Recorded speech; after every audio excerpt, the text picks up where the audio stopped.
Eagles run game, one of the big stories of the second half of the season, and remains one as they get ready to play the defending Super Bowl champs. These teams played in Week 6. It was a Thursday night game, and it was a significant turning point in Philadelphia's season. Basically, they changed the entire offense after that game. You see here, in their first 6 games, they ran the ball 22 times a game. The last 11, they ran it 38, the widest, the biggest number in the league by a wide margin over that time. And as a result, they finished the season as the #1 running team in the NFL. Buccaneers, known as a tough run defense, still one of the best in the league, maybe not as dominant as they were last year. D. Wood, how much should the Bucs be worried about this Eagles run game? They should be very worried. They should be very worried because this Eagles rushing attack is legit. And anyone who's watched the Tampa Bay Buccaneers towards the end of the season, that defense, teams were running on them. You know, the Jets ran for 150 on that Tampa Bay Buccaneers defense. So, especially on the perimeter, you're not seeing a lot of people running right at Vita Vea, but you're seeing people going on the edges, and that's exactly what the Philadelphia Eagles can do with Jalen Hurts and company, is get on the edges. So, with the weather conditions, you're talking about rain and potential storms down in Tampa Bay, guess what? That feeds right into a rushing attack. And yes, the Tampa Bay Buccaneers should be scared of that Eagles rushing attack. Lewis, what's the key for Philly in this one?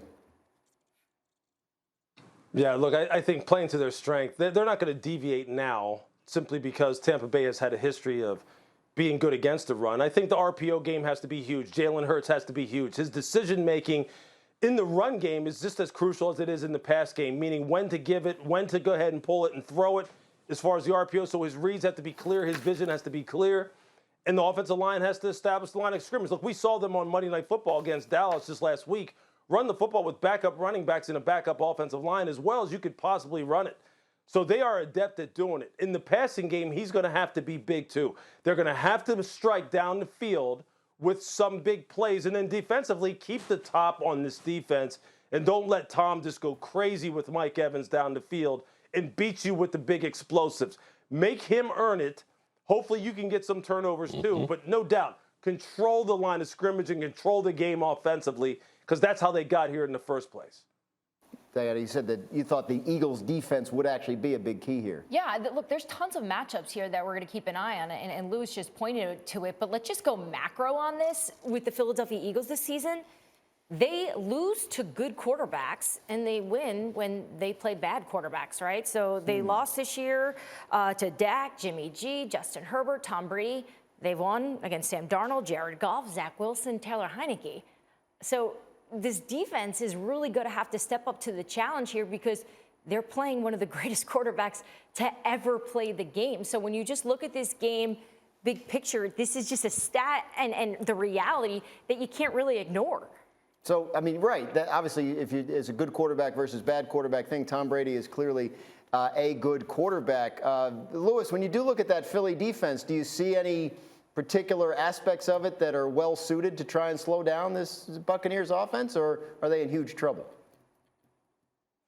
No, I think that, look, I think in the secondary, the style that they like to play is going to be one that's going to give them a chance, meaning this, they're not going to give the big home run shots up simply because they're going to line up in a lot of single safety high and go one-on-one on the outside. That would be foolish against Tom Brady. Absolutely foolish. They have too many guys. Mike Evans is just too good in order for you to want to do that. And even in Gronk, Cam Brady, I mean, these guys are too good. So I think that bodes well for them, making Tom have to drive the football. Because as good as he is, he would rather take a big shot over the top and get off the field and be over there drinking Gatorade too.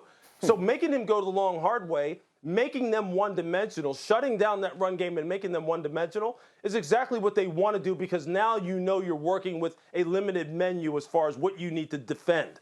If the running game got going, then it would be a problem for them. So I think they can do it. I think they have the type of structure and the type of personnel to get it done, but you're going up against the greatest of all time, man. So it's going to be a three and a half hour dogfight, however long this game lasts. Bucs, as we've been discussing for a while now, a little thinned out at wide receiver with the Chris Godwin injury.